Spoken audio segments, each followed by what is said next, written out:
How to use Picsart templates. Looking to speed up your designs?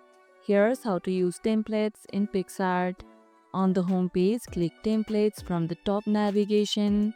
Browse by category like Instagram post, flyers, or business cards, or sort by keyword. Click on any template to open it. All elements are fully customizable. You can swap images, update text, change colors, or add your logo. When finished, hit export and your customized design is ready to use. Have you ever used templates before, or do you prefer starting from scratch? Let us know in the comments below. Save your favorite templates to reuse them for consistent branding across designs. And that's how you can use Picsart templates.